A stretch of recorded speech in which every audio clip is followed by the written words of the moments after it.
Bonjour, bonjour à tous. Je vous laisse tranquillement arriver. Hop, on va récupérer.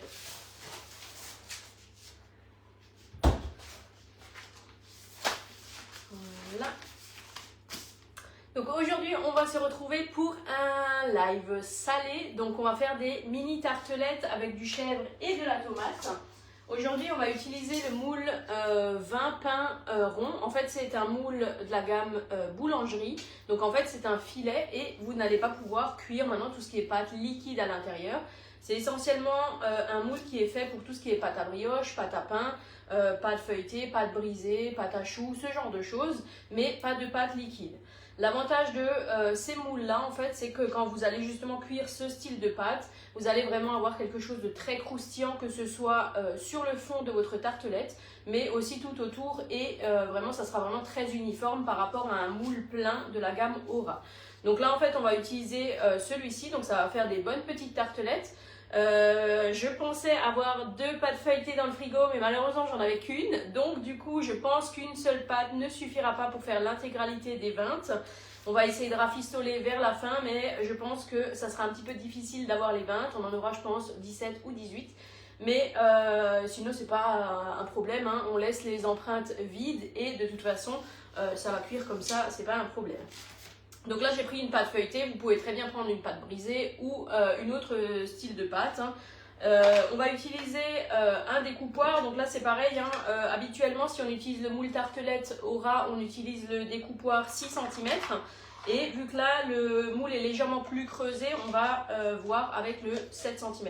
Donc là, c'est la boîte où vous avez tous les découpoirs. Donc ils vont de 2 mm à 10. Donc ça, c'est quand même pratique parce que justement, vous allez pouvoir les utiliser vraiment pour toutes vos préparations. Bonjour, bonjour tout le monde.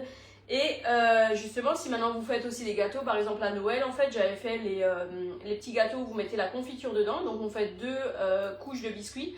Donc la première, elle est pleine. Et ensuite, la deuxième, on vient utiliser un petit découpoir pour faire le trou du milieu. Et finalement, c'est vrai que ces petits découpoirs, on en a finalement souvent besoin pour n'importe quelle préparation. Donc c'est quand même pratique. Bonjour, bonjour à tous. On va tester avec le 7 cm. Et si jamais, je prendrai le 8, mais je pense que le 7 sera très bien. Puisque le 6 sera légèrement trop petit et à mon avis, le 8 sera un peu trop grand. Donc là, ce qui est pratique, c'est qu'on va pouvoir ranger tous nos découpoirs dans une seule boîte aussi. Donc vous les avez en version cannelée comme je les utilise aujourd'hui et en version lisse sans aucune petite nervure en fait. Donc coucou Estelle, n'oublie pas de courir pour moi sur ton tapis ou de marcher, je ne sais pas ce que tu fais, mais fais du sport pour moi. Pour bien foncer nos tartelettes au fond du moule, on va utiliser l'outil de fonçage. Donc ça, c'est vraiment très pratique puisque justement, ça va permettre que votre pâte épouse bien le moule. Donc en fait, si vous avez une pâte qui commence à coller, parce que c'est vrai que la pâte feuilletée, moi en plus, comme je vous ai dit la dernière fois, je suis à côté du radiateur. Donc la pâte feuilletée, je vais rapidement la travailler. Et si ça commence à coller à votre pâte, en fait, petite astuce, vous prenez un bol où vous mettez de la farine dedans, vous tapotez ça y est, je perds mes mots. Votre outil de fonçage dans la farine et en fait vous appuyez sur votre pâte. Ça évitera que la pâte en fait ne colle à votre découpoir et que justement ça le déforme un petit peu. Donc là on va commencer par faire déjà nos fonds de tarte. Donc on va simplement utiliser le découpoir, mettre dans nos fonds de tarte et ensuite on va faire la préparation. Donc c'est vraiment quelque chose de très simple à faire. Vous pouvez aussi très bien congeler ce genre de préparation. Alors si vous voulez les congeler, ce que je vous conseille c'est de les faire cuire peut-être 5 minutes de moins. Comme ça en fait vous les laissez refroidir, vous les mettez au congélateur et au moment où vous en avez besoin, en fait vous avez simplement à les sortir du congélateur et à les remettre 5 minutes au four. Comme ça vous permettra d'avoir quelque chose de croustillant comme si en fait vous veniez de les faire. Donc c'est aussi une petite astuce. Donc là vous voyez j'ai déposé mon premier disque de pâte dans mon moule et donc là je viens utiliser mon outil de fonçage et je viens simplement appuyer dessus.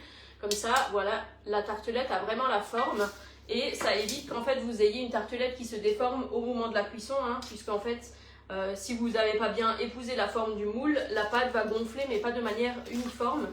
Donc ça va un petit peu déformer, on va dire, les tartes. Ce que je fais moi souvent, c'est pour aller plus vite, en fait, j'emporte pièce tout et après je fonce tout au même moment. Impossible, rien qu'en regardant tes belles recettes, je prends du poids, il faut que je regarde. Sinon, tu fermes les yeux et tu écoutes seulement. Hop. Donc là, le découpoir 7 cm est vraiment parfait hein, pour cette taille. Donc ça, c'est vraiment idéal.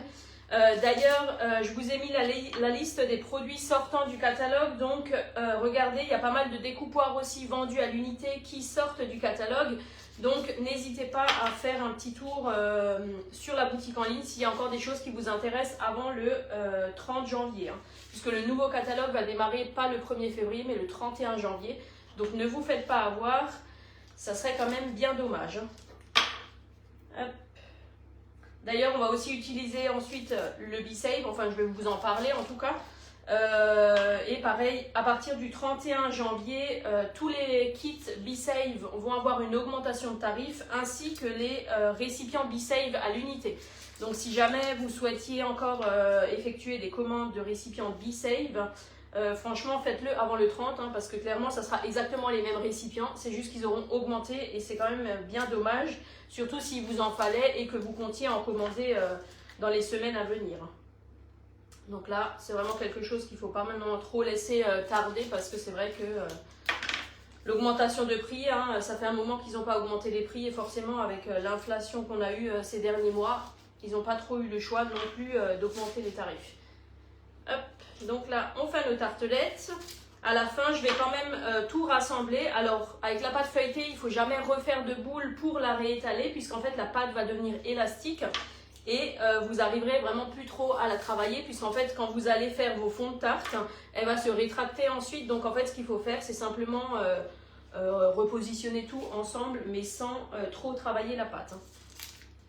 Donc là, ce qui aurait été idéal, en fait, c'est d'avoir l'équivalent d'à peu près une pâte et demie pour faire l'intégralité de nos tartelettes. Mais ma foi, j'ai mal calculé mon coût et j'ai pas fait gaffe dans le frigo. Donc j'ai été persuadée en avoir deux parce qu'en général, j'achète toujours par deux. Et finalement, ben là, j'en avais qu'une.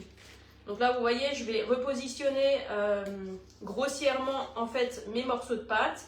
Et je vais simplement donner un petit coup de rouleau en fait pour étaler grossièrement. Donc là, hop, je viens recouvrir avec le film. Le papier qu'il y a déjà avec. Hein. Hop. Et là, je vais chercher mon rouleau.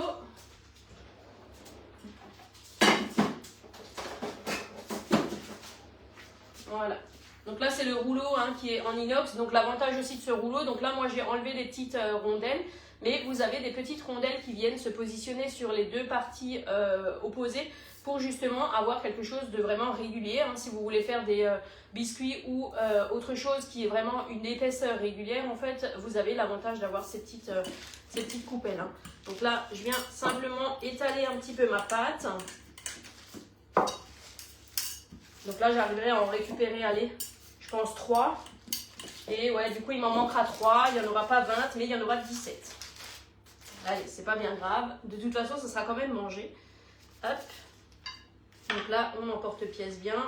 Et forcément, plus vous allez travailler la pâte feuilletée, plus elle va être un peu collante. Donc du coup, c'est vrai qu'il faut être assez délicat avec la pâte feuilletée.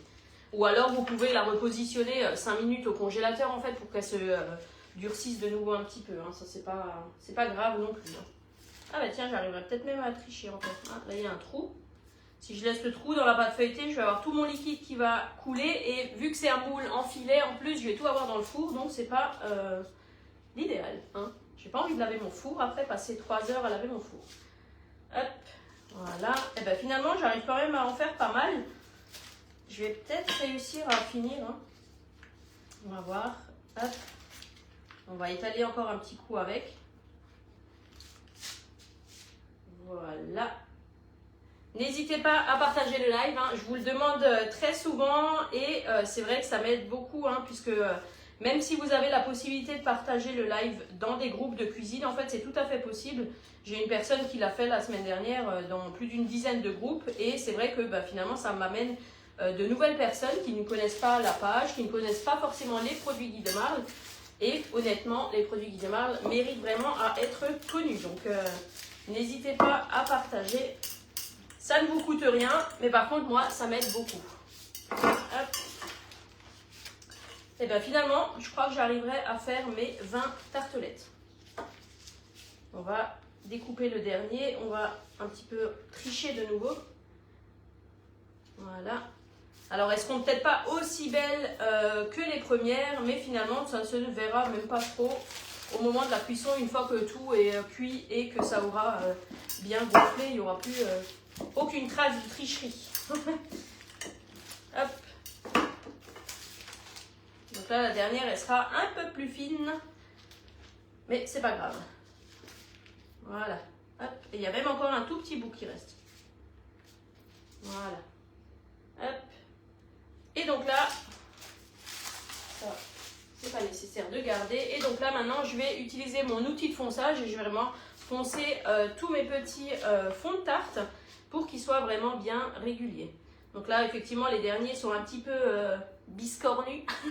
Ils n'ont pas tout à fait la taille qu'il faut. Ils se sont un petit peu rétractés au moment où je les ai mis dans le moule. Mais c'est pas grave. Hein.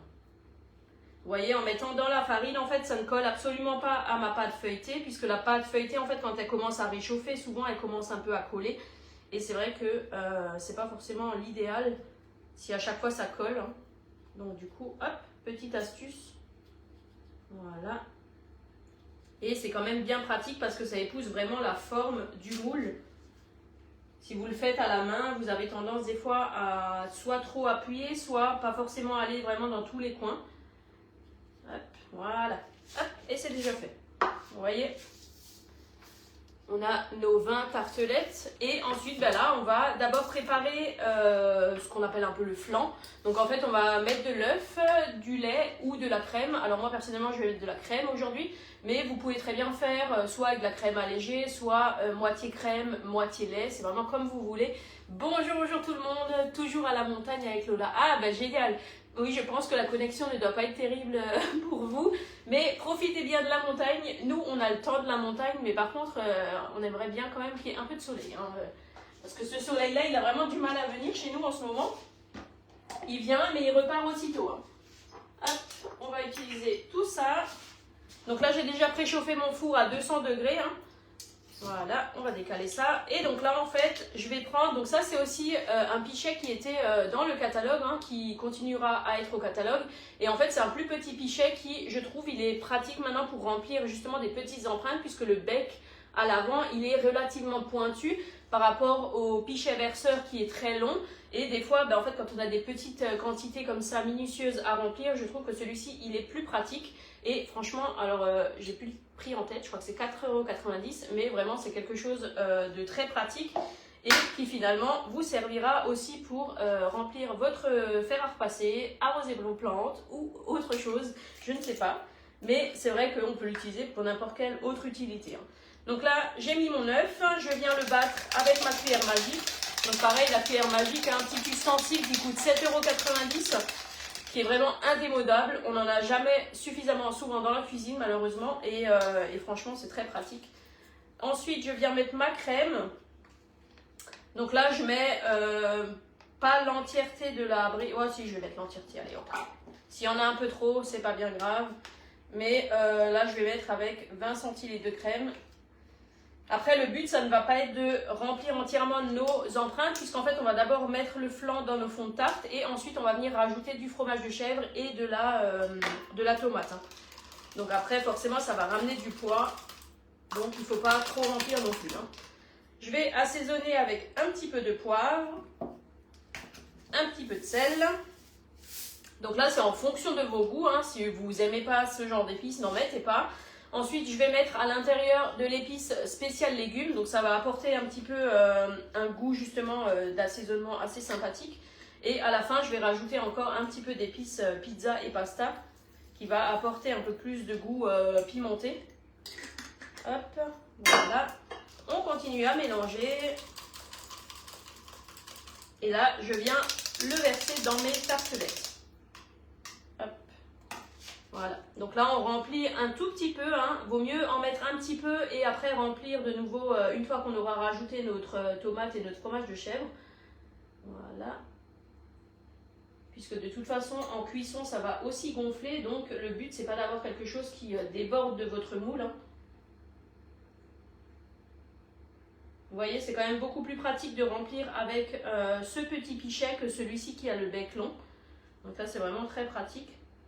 Ça évite d'en mettre aussi à côté, hein, parce que si vous commencez déjà et le moule est déjà tout sale, alors en soi, c'est pas dramatique, hein, mais il va cuire après au four. Hop. Et ensuite, pour laver les moules de la gamme boulangerie, en fait, ce que vous avez simplement à faire, c'est déjà, il faut attendre un refroidissement complet avant de démouler. Si vous voulez démouler alors que c'est encore chaud, en fait, le problème, c'est que vous allez rester accroché avec votre pâte dans le filet. Donc, en fait, il faut bien attendre que ça ait refroidi et ensuite, vous allez simplement démouler comme vous faites habituellement avec les autres moules. Et ensuite, trempez votre moule dans l'évier et vous pouvez passer une petite brossette, alors pas une qui est trop abrasive, hein, mais une qui a une brosse un petit peu souple et en fait vous grattez un petit peu si vous avez un petit peu de pâte qui est restée dans les petites empreintes. Et franchement, c'est des moules qui se lavent très bien et pareil, en 5 minutes ils sont secs, hein, vous les roulez dans un torchon et c'est fait. Les épices sont délicieuses. Merci Claude pour votre retour. Bonjour tout le monde. Coucou Laetitia. Hop, ensuite je vais me munir, donc là je vais enlever ça.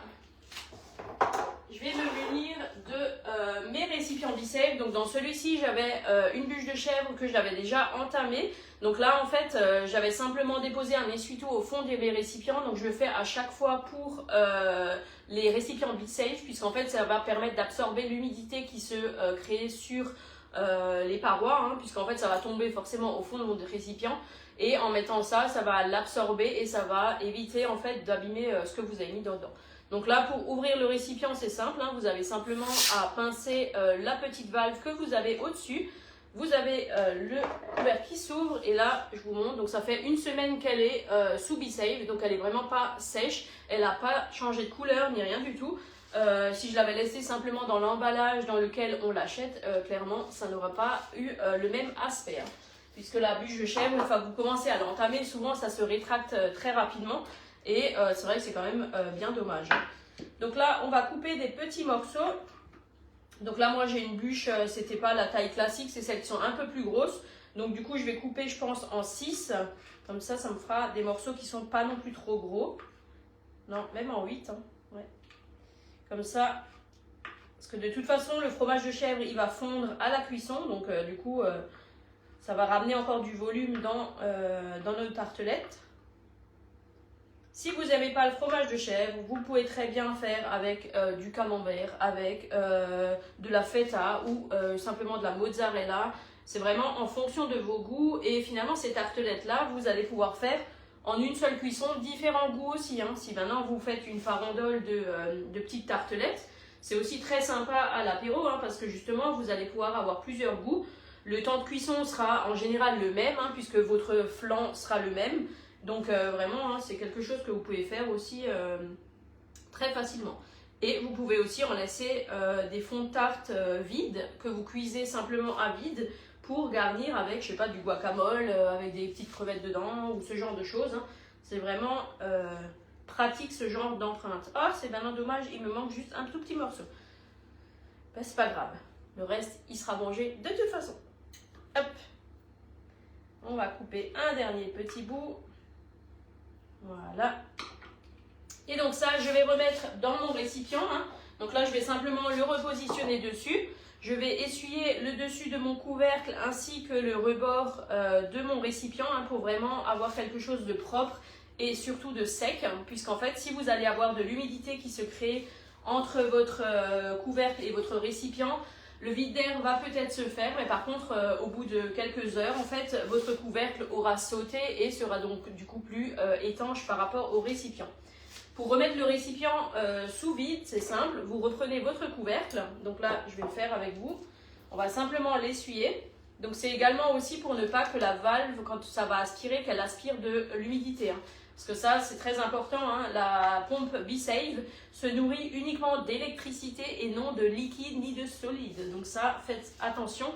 Hop. On va positionner notre récipient devant la pompe.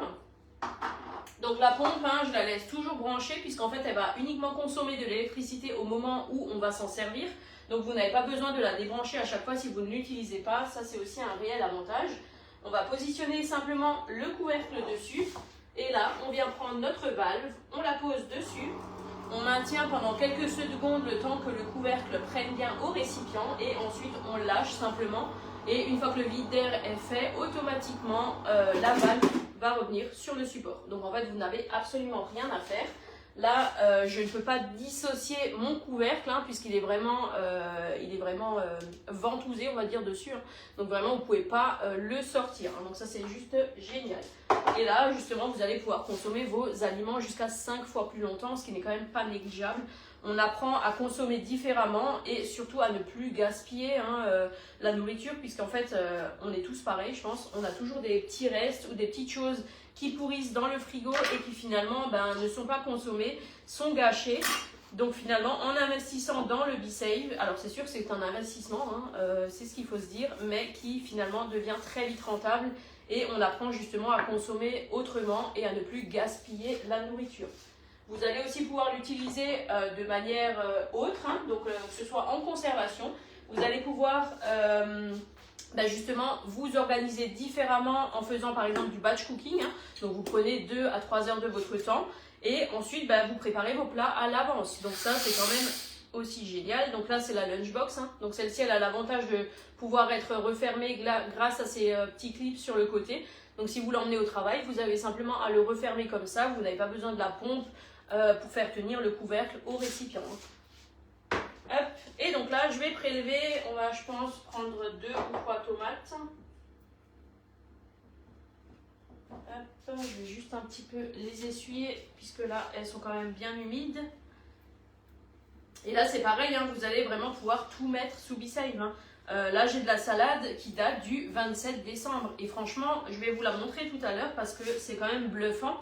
La salade, c'est quelque chose qu'au bout de 4-5 jours au grand maximum dans votre frigo, en fait, va devenir toute ramollo. Et en fait, alors moi, personnellement, je déteste quand mes légumes sont mous. En fait, moi, j'aime quand c'est croquant et que justement, on le consomme comme ça, quoi.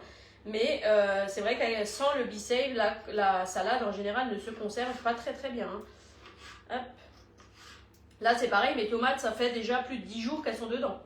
Alors que, pareil, les tomates, elles ont tendance à très très vite ramollir si vous les avez dans le bac à frigo, donc bac à légumes dans le frigo. Donc, c'est quand même quelque chose de génial. Vous allez pouvoir vous servir aussi du BeSave hein, pour vos marinades, pour réhydrater tout ce qui est légumineuse, hein, donc des pois chiches, des lentilles ou ce genre de choses. Donc ça, c'est vraiment quelque chose qui est génial puisque ça accélère le processus. Hein. Si vous voulez mariner vos viandes, en fait, vous avez juste besoin de l'espace d'1 heure pour mariner vos viandes. Et ça, c'est quand même juste génial. Hein. Hop, je vais mettre 2 morceaux de tomates parce qu'il y a de la place dans ces petits moules. Dans les mini tartelettes classiques, on aurait mis un petit morceau de fromage et un petit morceau de tomate. Mais là, c'est vrai qu'elles sont plus grandes, un peu plus creusées. Donc du coup, on va en profiter et on va être généreux. Ça y est, je me suis commandée hier. Je vais regarder tes lives pour me former et pas faire... Ça y est. Il n'y a pas de souci, Ludivine. Et de toute façon, tu trouves aussi plein de trucs et astuces sur la boutique en ligne. Donc en fait, tu peux aussi regarder directement les conseils et sur la plateforme conseillée aussi. Hein, on a vraiment des descriptifs en fait des produits, donc ça c'est juste bien. Hop. Et pour toutes les personnes qui souhaitent acquérir le BeSave, donc comme je vous disais tout à l'heure, hein, donc il y aura des augmentations de prix à partir du 31 janvier. Donc si vous hésitiez, franchement, c'est le moment de foncer. Vous avez la possibilité de payer aussi en plusieurs fois, hein, jusqu'à 36 fois. Donc si jamais c'est quelque chose qui ne rentre pas non plus dans votre budget, hein, et ce qui est quand même compréhensible, hein, parce que c'est un certain budget, eh ben, vous avez la possibilité justement de les payer en plusieurs fois. Hop. Encore un petit peu là, tac tac. Et après je vais pouvoir mettre encore un petit peu de flan, comme ça en fait il valait mieux en mettre un petit peu moins au départ, puisqu'en fait si vous en mettez tout de suite beaucoup, le problème c'est qu'après ça peut vite déborder avec ce que vous mettez dans vos tartelettes. Voilà, hop. Donc là, je vais déjà vous montrer à ce stade-là. Donc là, voilà. Bon, alors physiquement, ça donne pas grand-chose. Hein. Enfin, je pense qu'en plus, à travers la caméra, vous ne voyez pas comme moi, je le vois ici. Moi, j'ai déjà les odeurs aussi en plus. Hop. On va compléter avec un petit peu de flan. Et ensuite, je vais rajouter quelques petites épices par-dessus. Donc là, je vais en mettre dans certains seulement parce que certains sont déjà pleins. Hop, non. Et je ne veux pas que ça déborde non plus dans mon four, puisque forcément, avec l'œuf, ça va gonfler. C'est vrai que ça, c'est des petites recettes qui sont très pratiques à faire, hein, que vous pouvez justement préparer à l'avance si vous avez des apéros à venir. Vous pouvez en préparer tout de suite 2-3 fournées, comme ça vous êtes tranquille et vous les mettez au congélateur. Hein. Et franchement, les tartelettes, c'est toujours quelque chose qui plaît. Hein. Hop, voilà. On va rajouter un petit peu d'épices pizza pasta. Donc celle-ci, faites attention, je vous le dis à chaque fois, il y a du piment dedans. Donc allez-y mollo. Et si vous n'aimez pas les piments, ben, prenez plutôt la spéciale légumes ou la spéciale viande, qui ont à peu près le même goût, on va dire, mais qui ne sont pas forcément pimentés, justement. Hop. Donc là, on vient juste parsemer un petit peu. Et c'est vrai que quand on rajoute des épices, en fait, ça donne quand même un autre goût que si vous les laissiez comme ça. En fin de cuisson, si vous aimez, vous pouvez rajouter un tout petit filet de miel dessus, puisque le chèvre se marie très bien avec le miel. Et si vous avez rajouté justement des épices, comme moi, les pizzas et pasta, ça va adoucir un petit peu aussi le goût. Donc c'est vrai que c'est quelque chose qui est très très bon. Enfin nous, je sais qu'à la maison, on aime bien mélanger le chèvre et le miel. Hop. Et je vous montrerai de toute façon là le résultat final après la cuisson. Et surtout le rendu que ça aura avec une cuisson, avec un moule comme ça de la gamme boulangerie. Hop. Allez, s'il y en a sur le moule, c'est pas grave, on le lavera tout à l'heure de toute façon.